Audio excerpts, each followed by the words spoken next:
through the stories that define the artists playing Bonnaroo. Who are they? What are they? What will you see? The what? Which bands? This year, that matter. Yay. With Brad Steiner and Barry Corder.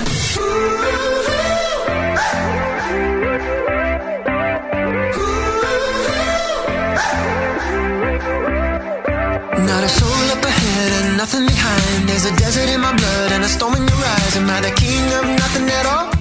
Then you're the queen of nothing at all. Well, I remember the fight and I forget the pain. I got my hand in your pocket and my key in your chain. Am I the king of nothing at all?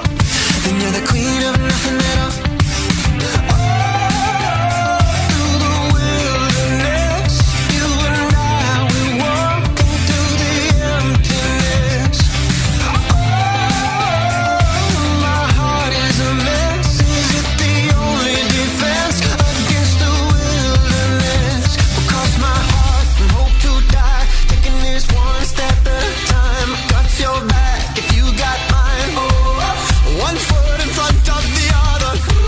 You like synthy dance pop?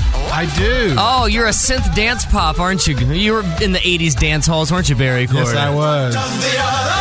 Welcome to the What Podcast, a podcast for Bonnaroovians by Bonnaroovians. Barry Corder from the Chattanooga Times Free Press. I'm Brad Steiner from WDOD Radio in Chattanooga, Tennessee. Chattanooga, Tennessee, home of Walk the Moon, his latest tour stop. They stopped through Chattanooga, and before they did, they decided to talk to us because it turns out they're also playing the little Bonnaroo Festival for us. What a coincidence. Yeah, I don't think that I can. Maybe I can. Maybe I can probably find a similar band like Fun.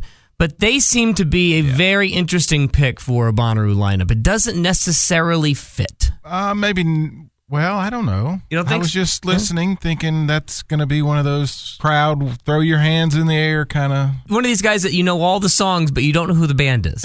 Exactly. No, I say that in just joking around, but these guys have a massive following. Yeah, they're big. A Cincinnati-based band. Nicholas was nice enough to talk to us for a while, and yeah, to me, it's interesting. I like their story because he struggled a lot. He struggled a lot with whatever this band's identity was, and it took iteration after iteration, time after time before he figured it out, and it was just a collection of people, essentially. Now they're taking this and trying to be one of the biggest touring bands in the country.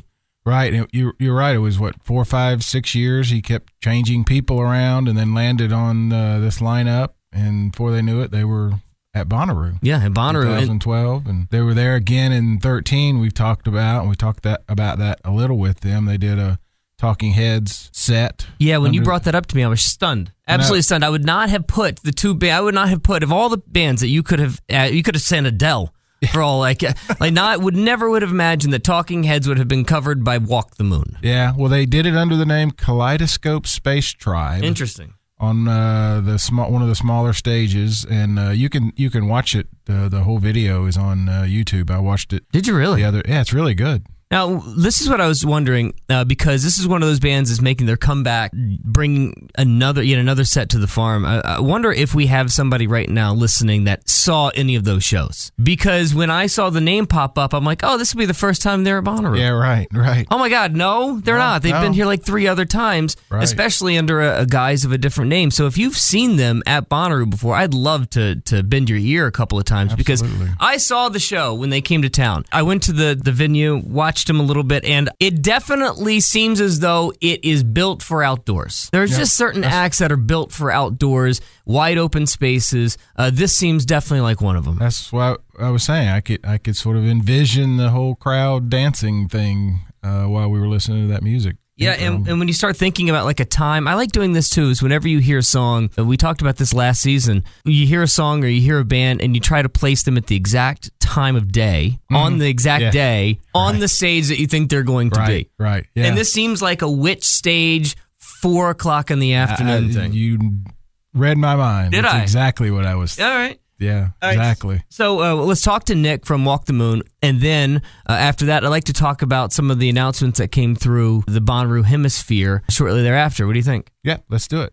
And then we have a couple other guests, right? Oh yeah, sure. Yeah, we've got you got some special guests today. Yeah, I'm looking forward to hearing from them. I think they illustrate sort of the whole growth of festivals. Interesting. Yeah, because you told me that you have some friends that you want to talk to that goes to festivals. They've been to Bonnaroo. They've done. It sounds to me like every East Coast festival that exists, but they're not the direct demo that most music festivals are after. I wouldn't think so. Yeah. No, but they also, if you're one of those people, maybe you're a little older, whatever, who think, I think I'd like to try that, but I'm not sure. That's these guys. Okay. Their names are what, by the way? I've heard Dave and Trevin. All right, we'll talk to those guys here in a second. But first, Walk the Moon's Nick. Things are changing around me, but I feel the same inside. I'm getting older, not getting wiser. It's got me up all night. That everybody wants the same things at the same damn time. Running in circles, hunting hunters. Hurry up and wait in line. I just want to meet somebody. How you doing? I'm doing amazing. You're coming to Chattanooga soon. I don't know if you guys have ever been to Chattanooga, but you guys get to make maybe a debut. Yeah, I believe it's the band's first show there. I came through once as a kid on a road trip with my dad, just checking out some American history. Oh, cool. My dad was kind of like a history buff and Civil War. He was just into that kind of stuff, and we were just driving through. And we got a lot of Civil War stuff. In fact, Barry was in the Civil War. So We're still going with the old man joke. All right. you guys have a history with Bonnaroo. You guys were a natural conversation piece for us when we started setting up this season, mainly because I like you guys' journey through Bonnaroo. You guys start in 2006 and don't sign to a major label until 2011, and that's when it seems as though the shows just got bigger and bigger and bigger. But I want to start, what was 2006 to 2011 for you guys as some, road musicians? Well, I started the band during college and went through about 30 different band members, actually. That many, huh? Maybe I was in Walk the Moon at one point. yeah, you may have been. I don't even remember. But it wasn't until 2011 that we solidified this crew, and that was when Anna Sun was taking off, and we got signed, and Bonnaroo was one of the first big festival experiences we ever had. How many times in those 5 years did you want to quit? Were you just done with it and it wasn't going to work anymore for you? There was maybe one time where it was right after college, and was kind of down in the dumps about that, and most of the guys at the time wanted to go and go back to school or go get other jobs or whatever, and it was kind of my choice at that moment to keep going or quit. How did you eventually come to the group that you found? Yeah, that was kind of the time period that really defined who Walk the Moon is, because I just started diving into the Cincinnati music scene. I'd meet band members at their own shows after they played a show, and I'd be like, hey, I've got a gig this weekend. You want to learn some music? And Walk the Moon kind of became this community oriented project, and we'd throw parties, we'd throw theme parties and get, just get people in the community to get involved, and that's kind of what the Anna Sun music video was. It was just like whoever we could find. We were literally pulling people in off the street to be a part of the music video. Anytime, and that's kind of like what set us off. What was that like going 2006? You're running through 30 people or so, and then you put this group, and then all of a sudden you get signed, to play one of the bigger festivals in the country. I'm guessing that had to be a huge shot in the arm, but what was that transition? Yeah, absolutely. I mean, there was something special about this group of guys. They were really dedicated, and we had just a kind of a magic energy on stage. And Bonnaroo was kind of a defining moment for us. It was we had missed our flight and flew in, and we're arriving late to our own set at Bonnaroo. And it was, I don't know, one of these little tents, but it was packed and everyone was sweaty, and we were painting people's faces as we did at the time. And it was an awesome an awesome time, and I think we've carried that feeling with us, even today when we go to festivals now. Yeah, they had you in 2011 on the Sonic stage, and listeners of this podcast will know exactly what that is. On a Sunday, around about 7:30, boy, you got bailed out. You got bailed out because if you're 2 hours early, hello, that face paint would have been running down your leg. But they didn't do you any favors. I mean, 2011 on the Sonic stage at 7:30, you were up against Ray LaMontagne, Florence and the Machine, and directly in between the Decemberists and My Morning Jacket. Whoa. Yeah, that was actually the second set we played. We played 2 sets that day. Did you really? The Ware Cafe. That was the one where we rushed in from the airport, played that set, rushed to the other side of the festival, played the Sonic stage. I didn't know that. Nice. Yeah. And then we actually took a plane at 6 a.m. the next day because I had promised a friend that we'd play his wedding, and we literally still got Bonnaroo, Tennessee mud on us as we're and I'm supposed to MC the thing, so I'm like, hey, here's our bride and groom, and I'm oh my God, it's that glamorous rock and roll. What a bizarre life that would have been. I just had a career-defining moment at Bonnaroo in front of maybe the most eclectic crowd that I've had so far, and then I'm emceeing my buddy's wedding. Boy, what a shock to the system. Yeah. They, the guys stuck with me, and we played that show, and we haven't played a wedding since. Yeah. But you did go back in 2013 to Bonnaroo and did a Walk the Moon set, but also a set under a different name, right? Did a Talking Heads tribute? Yes, thing? Our alter ego. Yeah, tell us about that. There's a Talking Heads cover band called Kaleidoscope Space Tribe. Yeah, very nice. We just love Talking Heads, and they've been a huge influence on us. And we had the opportunity to play this side stage that year, and we thought it would be cool to just kind of do it as a secret and see who showed up, and it was awesome. How did that? Was that your idea or their idea or both? I don't know. I think Talking Heads is just sort of an intersection point for all of us that we all love that band. No, I meant to do it at Bonnaroo. I don't imagine they just let say, hey, come do whatever you want. Here's 90 minutes. I mean, they kind of did. They were like, hey, we have this second set for you, and we're like, well, we'd like to do something a little different with it, and they were into that. Yeah, nice. Are you fulfilling that tradition this year and doing 2 sets? Is that what I'm hearing? If we did, I wouldn't tell you. Okay. Well, how about this? Because I'm very good at this. When's the last time you guys did that Talking Heads cover band? When's the last time that those guys got on stage? The last time that we met up with Kaleidoscope Space Tribe, I think it was maybe 2015. Okay. In Cincinnati, we did a charity show. Yeah. How about that? Look at there. About time for the band to get back together. 5 years. I think so. I think you might be right. Well, what's crazy he is about a professional now. What's crazy about that is because one of the bands that is always talked about as a definer that has not been to Bonnaroo yet is the Talking Heads. Now, they're not going to do it. No. He's not going to do that, but boy, that is the show for me that outside of Dolly Parton, you give me the Talking Heads and Dolly Parton, and I'm a happy man. I'm done. I'll tap out for the day. Yeah, I've gotten the chance to see David Byrne a couple times. He's every bit as legendary as these things. That new show is unbelievable. That new show is absolutely unbelievable. 2013, when you come back to Bonnaroo the second time, I'm going to give you a little history lesson as to 2013. You guys played on a Thursday, and Thursday we have talked about on the show time and time again is our favorite day across the entire schedule, and there's a reason, because it's the day for discovery. It's the day where everybody's fresh, the farm still looks good. We have a rule, by the way, if you ever listen to this. If you ever want to have the love making happens on Thursday or Sunday, okay?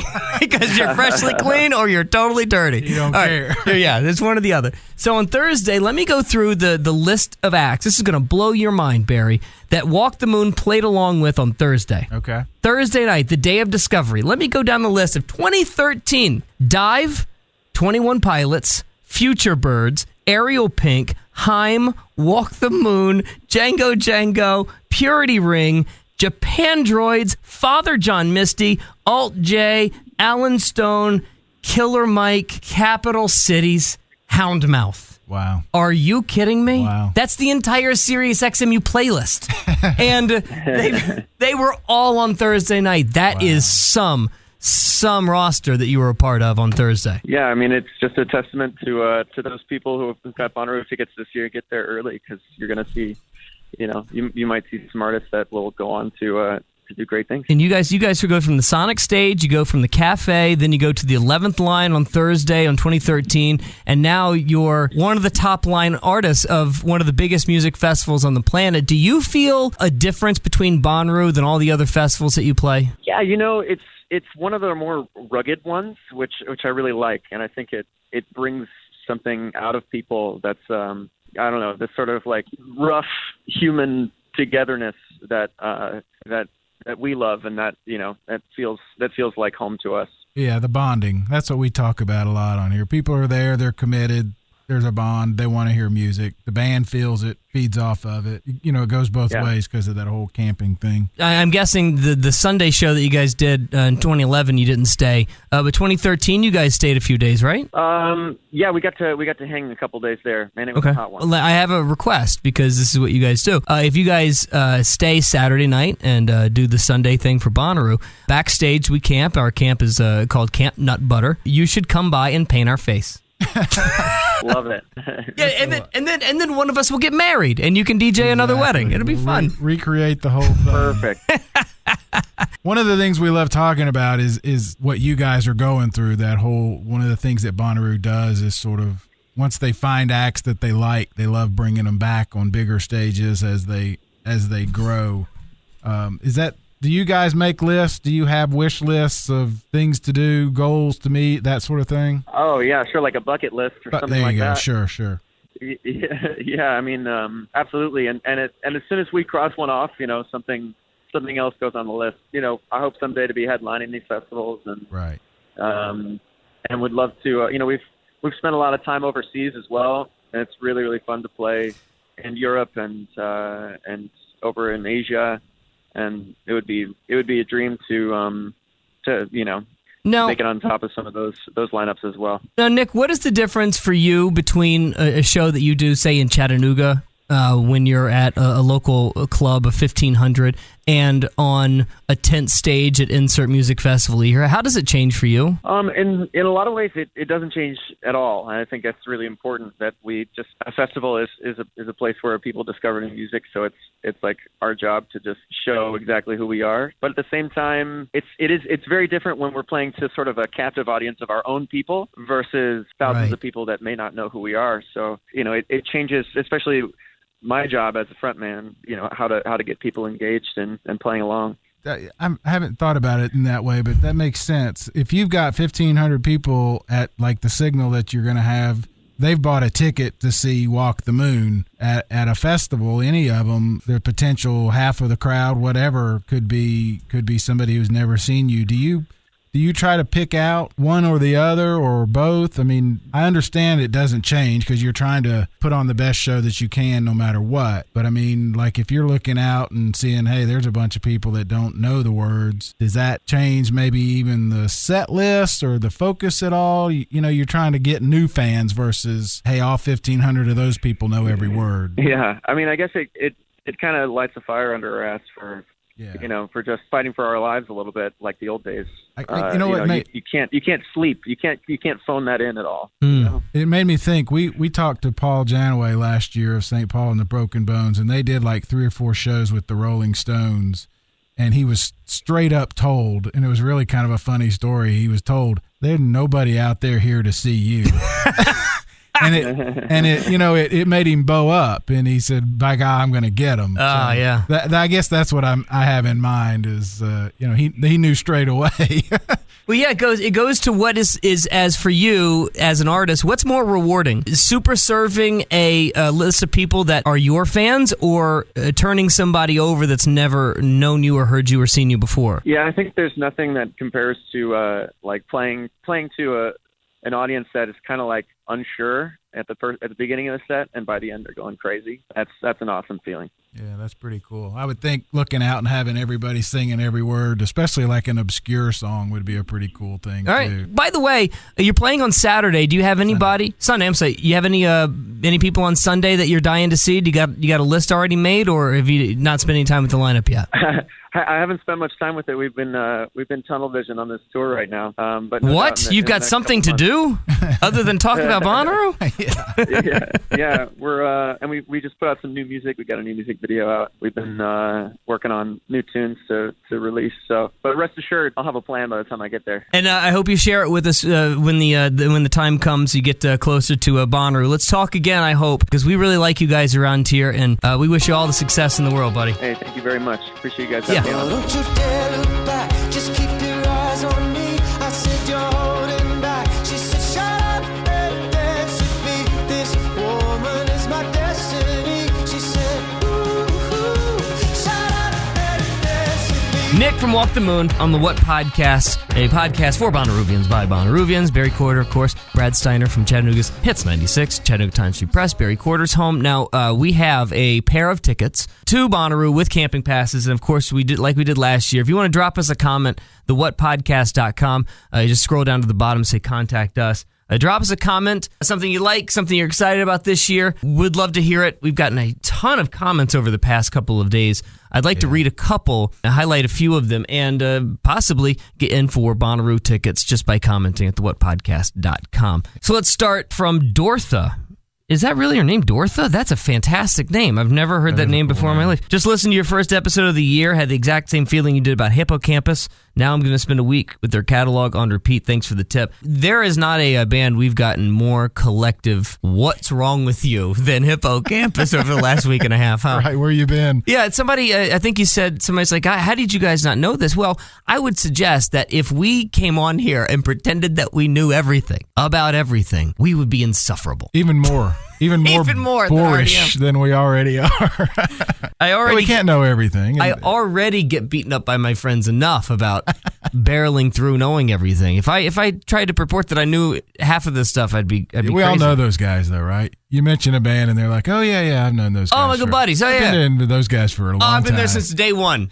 They've got one album, dude. Oh, okay, whatever. Yeah, right. Adam Swanson. Adam says, I love you guys. I love that you guys started this podcast. I figured out about you guys just before the lineup came out, and so happy to get to listen to Bonnaroo things throughout the time until we're all back on the farm. I keep recommending my friends to listen to you guys. Keep up the good work. Appreciate that, Adam. And, of course, if you want to rate and review us, that would be nice as well. It helps all of your other friends find us pretty easily in your app store. I think that one of the things that caught my attention this past week, there's a lot of announcements that came out. We missed one that was really big. They're moving some of the VIP area campers. I don't know where they're moving them, but they're opening that area up to GA folk and creating a whole new plaza right there in the former VIP camping.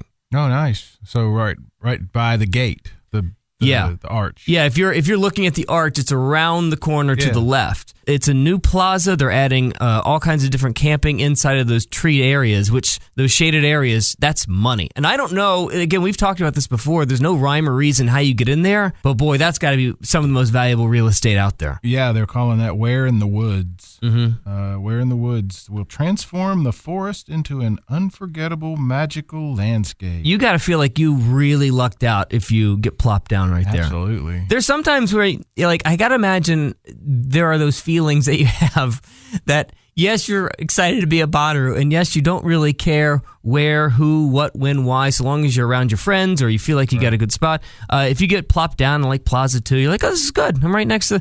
What if you're in the back 40? What if you're we're here, but I don't feel here. You know, it doesn't matter, or no one can seem to figure out the rhyme or reason of when to get there, where you will be parked. Right. Like I know a kid who got there. He was pretty much first in line. Guess where they put him?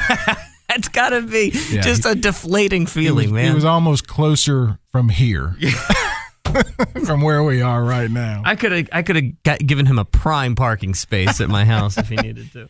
Unbelievable. Yeah, they announced all the other plazas, the Whiskey Jam at the Villa, sure. Brooklyn's House of Yes and Little Cinema, in Plaza 3, the Grove, of course, in 7. This the is really coming of Wonder. This is really coming together. The plazas, whenever they announce the plazas, this feels like a new thing. It feels like a new step. Right. It feels like an evolution to exactly what we've been hearing from them for 2 years. Paramore is going to be or Haley Williams of Paramore is going to be doing the Sanctuary of Self-Love. Yeah, by the way, Haley Williams came out on stage, I guess Friday night or Saturday night with Casey Musgraves. Oh, nice. In that Nashville show. Yeah, nice. So, ding. Nice. Does the light go off? Yeah, wow. Does the light go off when Haley Williams puts together this thing out in the plaza? She might just have some friends pop in. That'd be very cool. That would be amazing, right? You know, we keep talking about these experiences, but somebody's going to win a chance to have a style makeover with Haley Williams being part of doing the makeover. I'll tell you right now, if the only person I want to enter and win is you. I want Haley Williams to transform you. That would boy, be great, oh boy. wouldn't it? But we keep talking about these experiences, and it's interesting. I've had more conversations about it, not just Bonnaroo related, but other festivals and just the whole how that industry has changed. It has to be more about the band, and it has to be more about the lineup, and even the music. Yeah. And the plazas in full force, they sound great. And I love the idea of creating a personality through an artist with a plaza. I love what they did with KG Elephant last year. I love the connection part of it. You know, a secret show with KG Elephant, you got to think that this is going to be something that just keeps continuing. Right. Again, Casey Musgraves and Haley Williams said girls just want to have fun. I can't not see how that doesn't happen in the plaza. Yeah, that's pretty cool. That's got to be some sort of Bonnaroo tune-up. And you started to mention characteristics of the festivals. You asked that question of Trevin and David, and I thought was a really good question. And they were the right guys to ask. Yeah, festivals, good ones, have a personality. Right, they have a brand identity. Exactly. I like that idea, though, too, personality. It's got a heartbeat of its own, a soul of its own. Yeah, and speaking of the Trevin and David, these guys came in. Trevin's on the phone, and David came in. These are some people that Barry has connected with in years past. Not necessarily your typical Bonnaroo goer, not typically your festival goer. These guys are a tad out of the demo. They're more Barry Quarter than they are the 25-year-olds that go to hang out. And that's what made me want to have them. Trevin, I know from our kids played soccer together, and so I know him a little better than casually. Trevin reached out to me in 2014. He was going to go to Firefly, and he wanted some camping tips. The next year, both of them went. Really? And then in 2017, I think they both went to Bonnaroo with several other people. And they've as you guys will hear, they've gone to a bunch of other festivals. They've become festival goers. They do their research. They don't mind going by themselves. Yeah. Which I found very interesting. Well, they're interesting guys, and it's an interesting take, and it's something that we want to do each and every episode this season on the What Podcast. Give you a taste of your fellow Bonnaroovian, your fellow festival goer. Let's talk to David and Trevin on the What Podcast. You can dry your tears. Every tide must change. Calm your fears. You can climb again. We forget that it's so easy to love when everything is good. Don't compare. Every seed sees rain while you're here. There's no I hold your hand.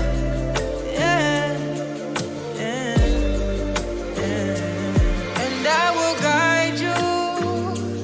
Let me remind you, heights I would fly to, depths I would dive to. Yeah, I'll always find you. So baby, light me up.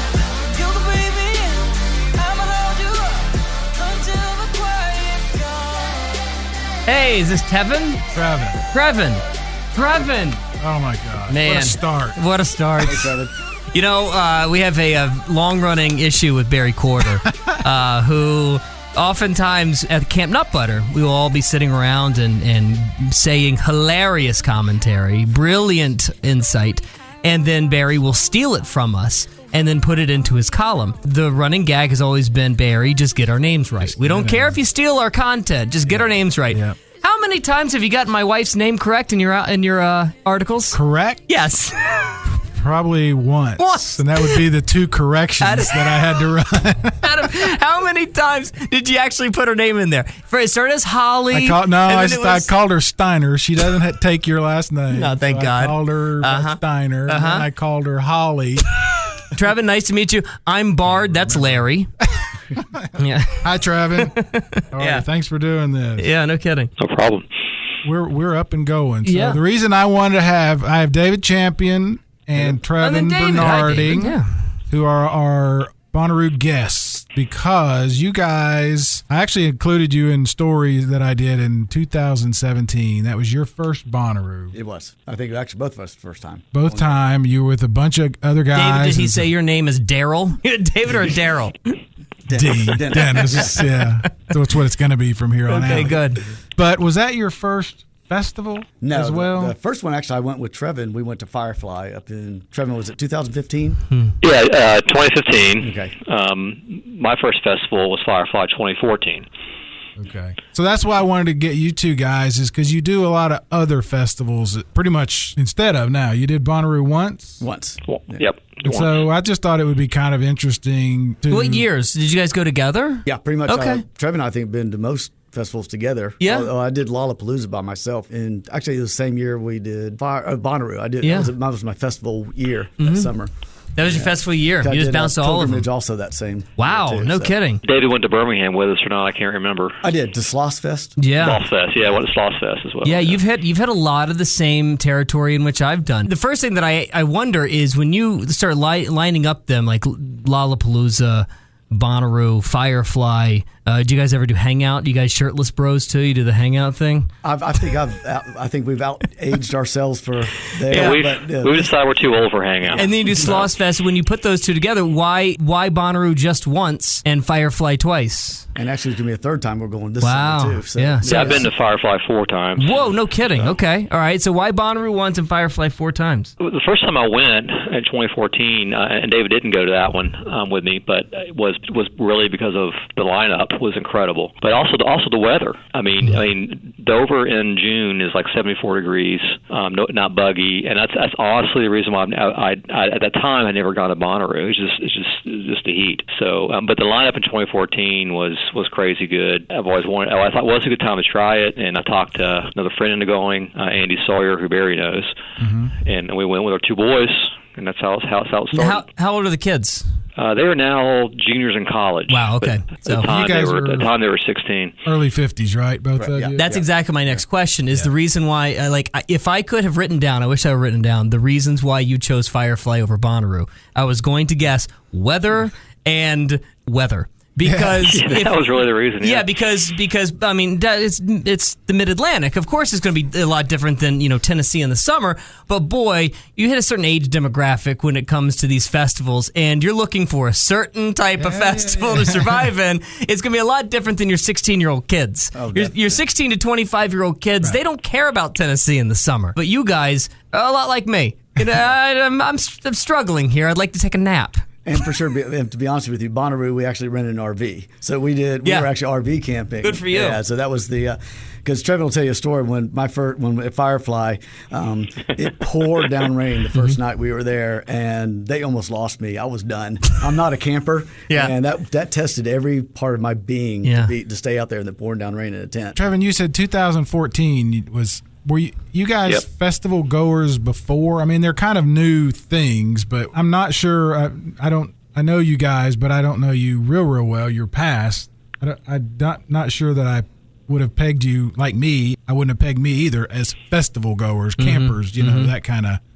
No, not at all. It was just one of those things. I've always been a music person, going to concerts and all that kind of thing. I was in Athens, Georgia in the 80s, and how could you not love bands, coming out of that scene?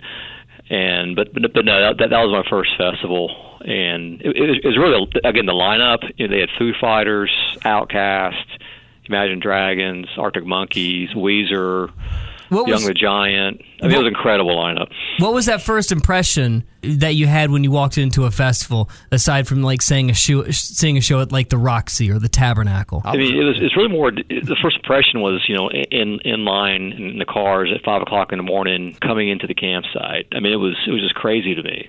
How's this mass chaos going to work? But and then walking to the grounds themselves, it was so kind of liberating. It's just the fun of a festival. It just can't be duplicated. duplicated walking into a venue. So Firefly was your first two? Yes. And then you did Bonnaroo how many years after that? 2 years later. Okay, so once you got in, did things start changing? When you guys started, did you start seeing shows differently? But did you go back to rooms and think of things completely differently after you went to a festival? I like the festivals better. Me too. Yeah, I really do. I think it's like Trevin said, it's liberating. It's a vacation to me. It's a fun vacation that starts early in the morning and goes late at night. And I just enjoy them. I mean, if you talk about like the level of work you got to put in, Firefly is a simple one because they give you a lot of shade. Like you said, Trevin, there's the weather is always good. Location's a little bit more difficult to get to, but the amenities work and they're very easy on the palate for guys like us who might be a little bit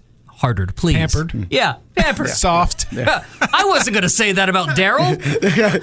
But no. But do you think that you were properly programmed and ready for Bonnaroo after the festival experience that you had before that? Yes, I knew. Really? I pretty much, from Firefly to Bonnaroo. Yeah, I think because then I knew what I liked, what I didn't like. But I didn't really have any idea what a festival was going to be like. I didn't realize how somewhat chaotic between running from one stage to another. And then also I thought, I'll just go and see all these bands that I want to in this order, and I'll be okay. And then you realize, I got distracted. I'm going to go over to listen to these guys. Yeah. I totally missed the band I was going to see in the first place.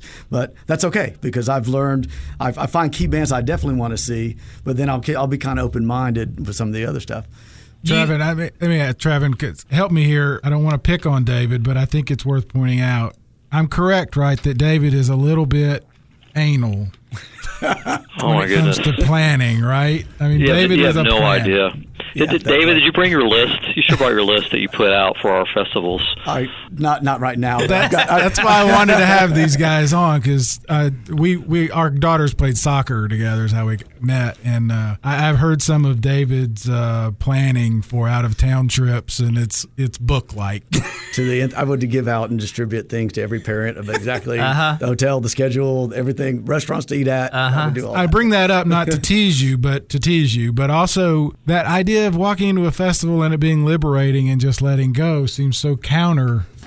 Within reason. I think it's within reason. Still have your book and your list, right. I assume. Okay. Yeah. Boy, that is a great question, though, and I think that you stumbled into it for a second. David, you had to completely change a part of you to maybe survive in this atmosphere and in this world, right? I'm sure there is and not everybody's like you. Me and Barry, not list guys. No. We are a total mess. But there is parts of me that absolutely have to change to make this work. There's parts of Barry that absolutely have to change to make this work. Yours is probably a little anal retentiveness, right? Trevin, do you have a piece of you that absolutely had to change or that you were happy that changed after engulfing yourself in this entire process? Gosh, that's a good question.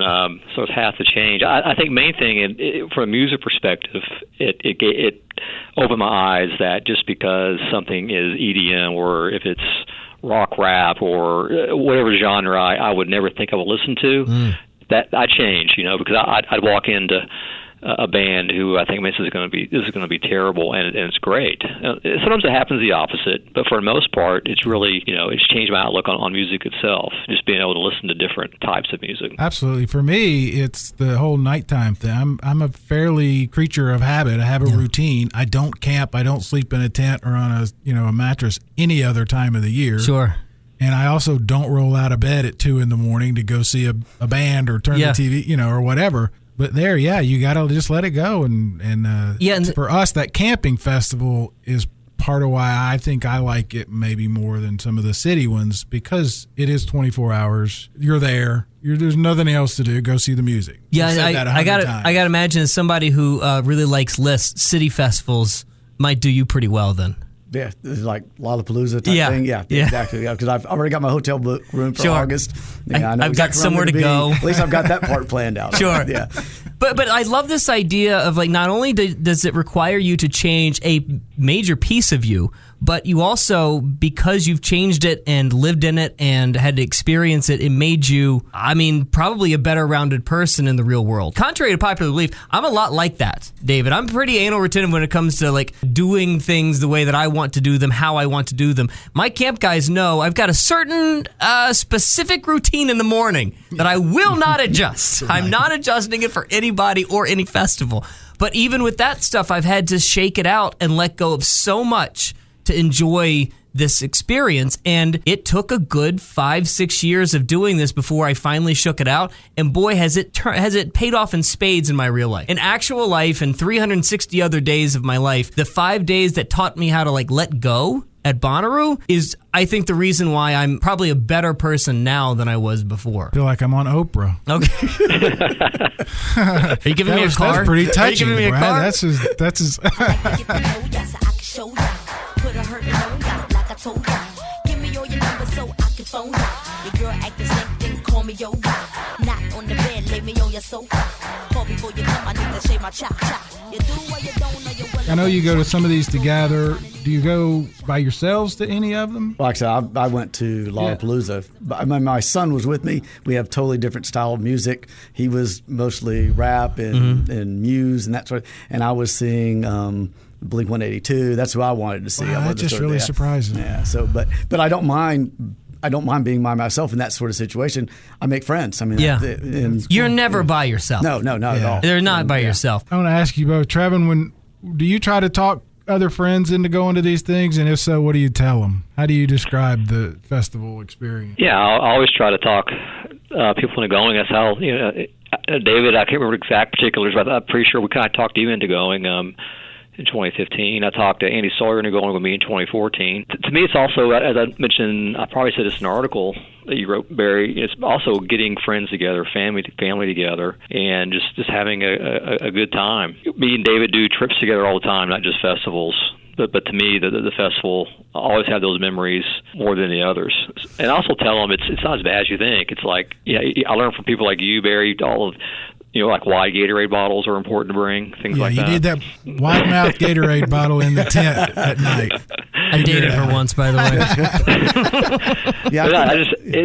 And I'm not, a lot of my friends think I'm crazy. That's just insane. Part of the reason Trevin and I and Andy went to go to a lot of these together is that they kind of evolved from our father-son trips that we used to take to a lake with our boat every summer. Was sort of Trevin when they were at 8. Is that when we started it? Yeah, 8, 7, then 8. It kind of evolved after about 10 years. They were old enough, and I think that's what started. So that's why we went to Firefly together. We went to Bonnaroo together. So we would spend some time with them. So it was sort of father-son bonding. Man, I never thought about the millennial bonding experience. And it was fun. Yeah, that whole Trevin thing about people are surprised or they think it's something. We've had that conversation many times in our camp as we're sitting there in our lawn chairs on carpet under a tent with our Bloody Mary tent next to us. Yeah. We were never invited to, right, Trevin?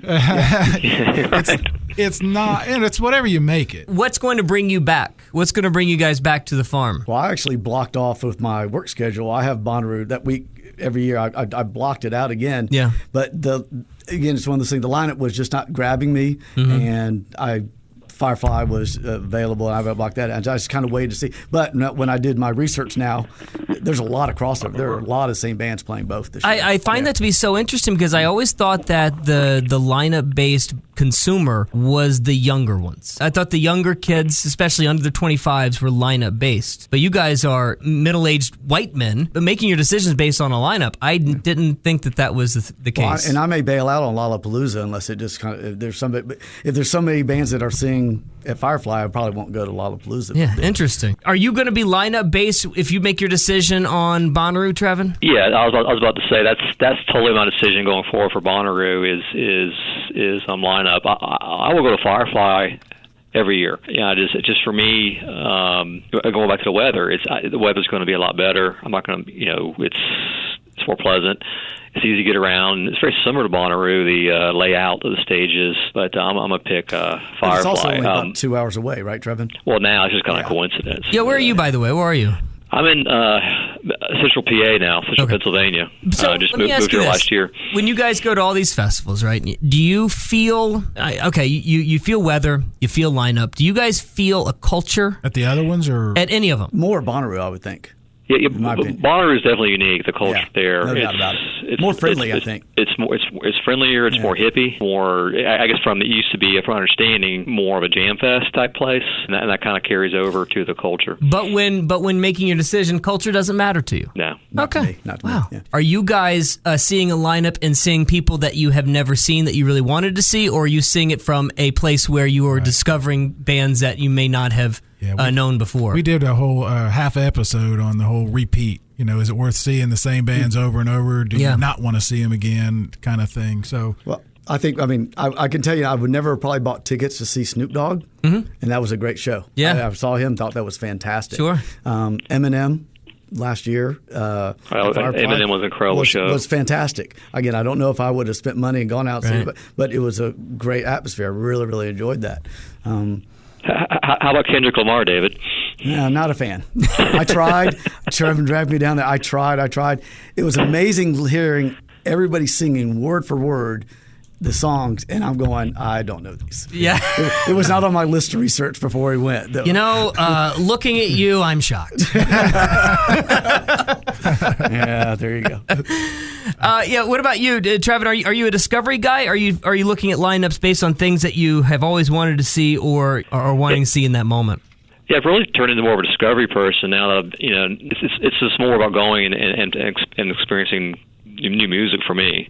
Of course, I want to see the headliners. I mean, I was on the rail for Paul McCartney at Firefly. I mean, how can you? That was incredible. Mm-hmm. But at the same time, it's more about, for me now, seeing the newer bands I never heard of, just kind of happen upon. Now, are you guys new music fans? Do you guys actively look for, you consume new product constantly? Or you guys, because I say this because a couple episodes ago I mentioned to Barry, I read this article where once you hit the age of 30, your consumption of new products goes drastically down, something like 70-80%, and you mostly get comfortable in the things you already know and already listen to. I'm the complete opposite. The last thing I want to do is listen to something that I've already heard. I wonder, like, when you guys live your regular lives, are you consuming new products, or are you going back to the music that you have already known and listened to forever? I mean, I'm always Alt Nation is the station that my car radio stays on almost the entire time. So I would tell you there was probably a period of time where I was just complacent with most regular music that I had grown up with, but now I'm always trying to find new stuff. Right. Okay. So I love Alt Nation. I wonder if that changed right around when festivals got into your life. And I think you're right, because part of it was before where I went to Firefly was getting on, downloading all the music that I knew I was going to, bands I'd never heard of, and trying to find them and listen to them for the first time and going, yeah, this is good. Right. I mean, I still like my hard rock. I still like my 80s music, that sort of thing. But Alt Nation is actually what it primarily is on now. So, same with you, Trevin? Yeah, exact same. I can, being a testament to David, he did change once he went to Firefly with us. I mean, his music is, we get a whole podcast on his iPod. But it's more about, I'm listening to Alt Nation. I listen to the college station on Sirius. XMU. XMU, yeah. Chris Muckley does a great job. Spotify. I don't listen to radio ever, unless you count Sirius as radio, I guess. Yeah, but I'm always, if I'm buying music, I'm buying newer bands. I can't wait till when Arctic Monkeys drop their album. I bought it. You like that new Arctic Monkeys album? You like that? Not as much as the old stuff. Yeah. Arctic Monkeys, I saw them in 2014 at Firefly, and I was also on the rail for them. It was, this is the greatest band ever. The reason I ask is mainly because I almost get pissed off when I see something that I don't know. Like it has angered me. Hippocampus. Yes, it's angered me for a week and a half that Hippocampus has gone past me. And I'll be completely honest. I was livid the day that I saw Beck. I was so pissed. I was so mad. I watched that show and I was just soured and angry for an hour watching Beck at Music Midtown 3 years ago. Madder than I've ever been. Loved the show, but I was mad because every time Beck had shown up at a festival, I said, yeah, I'll pass on that. I'll pass on that. I was on Beck. I know, exactly. I said the same thing as soon as I saw the show. What have I been doing? Well, we did a whole show last year, remember, about do-overs, or part of a show. Yeah, there are many of those that I did walk-bys that Man, I'd like to have Beastie Boys. I mean, I can name a handful of them. Shows that I just not passed on. Or I totally blew it. Yeah. I went to Outkast by myself in 2015. No one would go with me. I couldn't believe it. What a show that was. What were they doing? What was everyone else in your camp doing? Right. They were playing cards at the campsite. Oh yeah, can't get that one every day, can you? Boy, I'm not kidding. I went by myself to Outkast. David didn't go that. I guess it was 2014. Yeah, I'm sure Outkast comes by your garage when your wife's gone all the time. Right. Yeah, I'm sure they're all the time. It happens. It happens. You can't see all of them. Well, hey, thank you so much, Trevin, for being a part of our little slice of Bonnaroo and festival life. David, we appreciate you guys coming by, and hopefully we can bring you back both to the farm. I'd love to talk to somebody who's been there just 3 years ago, 4 years ago, and how different it is today. Yeah. It's so much different. The community, the culture, the things they do, and the experiences, Trevin. Brad and I we based almost 2 years of podcasts on. For us, 3 years ago, we would have not ever gone to general admission camping, and now we can't wait to go back. Yeah, now I'm thinking about rethinking where the camp goes. I don't want to. I like those trees. Yeah, I'm not. I'm just. I know you're kidding. I'm just lying. All right. Well, there's one highlight. Probably the one thing, if you don't mind, I'll end on it. About Bonnaroo was Trevin and I had stayed up late and gone to the Ed Helms the Super Jam thing. Absolutely not really necessarily my kind of music. Absolutely enjoyed that show tremendously. And probably the highlight of it was when this young man, Trevin, I don't know if you remember this, the young man in front of us turned around and looked at us like, holy cow, you guys are old. What are you doing here? And I think he may have even asked how old we are. And then he said, holy cow, I want to be just like you when I'm your age. And I went, that wins. That's awesome. That's awesome. Yeah, it was cool. Nice. Let me be honest with you. I feel like I get all the stares in the world at Bonnaroo, not because of my hair, but because I'm with the oldest person at Bonnaroo, with Barry Corder. It's funny, Trevor, listening to you. I went to see EDM the first year they had the other stage. Me and Mike Dewar, who's about my age, and Denson. And we're standing in the back, and the kids in their furry costumes and their bunny outfits are looking at us. And for a half a second, I'm thinking, they think we're pretty cool. And then I looked at Mike, and I said, they think we're narcs. I know why they're looking at us. I was just coasting, never really going anywhere. Caught up in a web, I was getting kind of used to staying there. And out of the blue, I fell for you.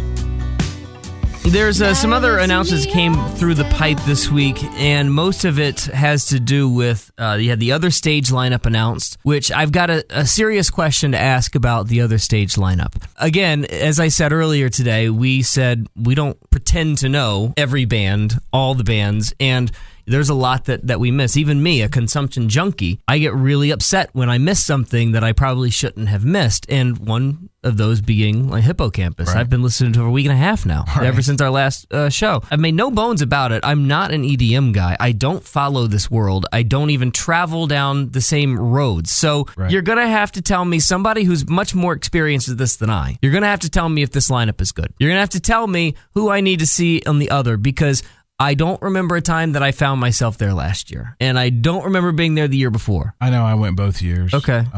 Not for long, to be honest. I like it, but to me, it's like some other music. I like it for a couple of songs. Right. It's not something I'm going to spend hours listening to. Sure. I like the visual aspect of it. I mean, just people watch. It's great people watching. Absolutely. Visually, it's a bunch of flashing lights, and in many cases, if it's a DJ, it's a guy standing at a table, basically. So there's not a lot. Yeah. Not a lot there, but the crowd gets pretty crazy, and that's a lot of fun. That's exactly what I was about to say. Because the crowd is so into it, and there's so many of them, there's got to be something there. Yeah. There's something there. Sure. I don't expect to like everything. I don't think anybody likes everything. And here's the reason I ask is because I didn't know, when I was at ACO Fest this past year, I didn't know who Justice was. I'd never heard of them. But these guys apparently are massive, and they're not going to be touring anymore as one of the final shows that they were ever going to do. Right. And I didn't know what to expect, and I walked into an EDM show, and I loved it. Yeah. I loved it. It's fun. It's just kind of let yourself go. And sure. Well, that's it. Just let yourself go. And there's definitely some that are better than others. Like, for instance, I mentioned Grizz last week and stumbling upon how artful some of his stuff was. And it wasn't just a lot of junk. I like Girl Talk for that reason, too. Right. It takes a lot of, it's fun to listen to and pull out the things that are familiar to you. Right, because there's just this massive amount of creativity that's needed on the producer's part, on the DJ's part to make all of this work. Right. I do love that. And he hides a lot of, as you like to call them, Easter eggs. You know, I find myself listening and smiling because I see what he did there. You know, I see where he pulled that from. Right. And some of his actually has a theme throughout. Dare I say? That's pretty interesting. I guess I'm not. I don't stick around enough to actually know that. Yeah, it's not a heavy thing often, and I'm not an expert, but I just know some of the tracks that I've heard and I like. Okay, I get sort of where he's going with this. Our friend Mike Dewar, who's one of our campmates, says we sat and watched the EDM tent the first year. Yeah. His one question was, is there a beginning, a middle, and an end to any of these songs? That's a great question. It's a great question, because no. And then when you think about it that way, it's like, well, wow, what is the point there? And then there's the other announcement that came down. I don't know if you're lucky enough to have one of your cities selected, but the Bonnaroo folks decided to reach out to some of their best markets and their highest selling markets and do some sort of Ready to Roo events. I don't know if you've been to any of the Ready to Roo events, but me being in radio, we've organized some of these in years past. They didn't necessarily do them last year. We sort of did our own as a radio station in Chattanooga. We sort of did our own 2 years ago. Well, they're back now, and they've got a little bit more of a focus. In years past, it was just sort of, hey, Brad, go do a Bonnaroo event. Figure it out and we'll promote it for you. Right. And I was like, all right, I'll do that. But this year it's a lot more focused. They're going to have the Roo van. Now, I'm not going to call it the Roo bus. Don't. Because it is not the Roo bus. Not the Roo bus. I don't know what they're bringing, but somebody's driving a Bonnaroo vehicle through a bunch of towns, one of which is Chattanooga on April 1st that my station is involved in putting on. But there are so many others. 14 different cities. Yeah, you want me to go through them real Sure, quick? let's do it. Yeah. Atlanta, Hopefully, I hope to God, your city has been selected. Atlanta, Chicago, Nashville, Tampa, Charlotte, Orlando, Birmingham, Indianapolis, Chattanooga, Columbus, Washington, D.C., Jacksonville, Knoxville, and Louisville. I would just like to say, as an aside, those are some major cities. Yeah, and then you throw in Chattanooga, Chattanooga, Knoxville. I'm pretty happy about that because I love it. Yeah, I mean, as a station. I mean, we were on with Bonnaroo since the beginning, the very first day. They keep coming back and know that Chattanooga is good to them. Is there a Nashville date in there at all? Or is it just Knoxville and Chattanooga? I don't think. I know. I don't see it. Yeah, there it is. Third one down. Okay. All right, good. Actually, a couple weeks from now. All right, good. It all starts when? When does it? They do, like you said, it's a little more than just show up and come get a sticker or something. Right. They have, I think. Well, they're going to do trivia. They're going to do some games. We're doing it ours at a local arcade place. Yeah. But at Coin Op, but around the country, from what I understand, they're going to do trivia. They're going to give away tickets. They're going to give you discounts on tickets when you buy them on site. It's sort of like a walking, talking podcast. It's sort of your opportunity to get around some Bonnaroovians and just chit-chat about the lineup and talk amongst yourselves. And what I'd love to do is, even if you want to come to the Chattanooga event, we'll be there. But if you go to any of the other Ready to Roo events, hit us up. Let me know how it goes. I'd love to talk to you about how your event works out and the other Bonnaroovians that you talk to. And if you don't mind, maybe tell them about us, and we can share the love, and we can just make the world a little bit bigger. It's a great idea. I'd love to know how these go. The first one, Atlanta, March 18th. Wow, actually, it looks like really there's they must have more than one van, because it looks like there are 5 of them. Atlanta, Chicago, Nashville, Tampa, and Charlotte are all the same dates. Really? I didn't even notice that. I do know that they're going to be doing days of service in and around those dates where they try to go back, get to communities and give back in certain ways. They're still working out some of those details, but they're definitely doing some sort of community-based stuff outside of just showing up, drinking some beer, and giving away some tickets. Yeah. In fact, the same weekend that they're here, I assume it's a weekend, they're in Columbus. Nice. Ohio. So. Yeah. All right, there you go.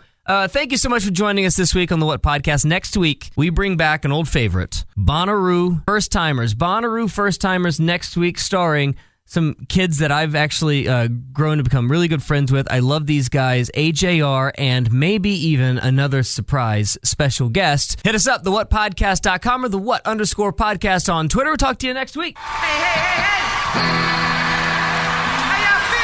Journey through the stories that define the artists playing Bonnaroo. Who are they? What are they? What will you see? The what? Which bands this year that matter? With Brad Steiner and Barry Corder.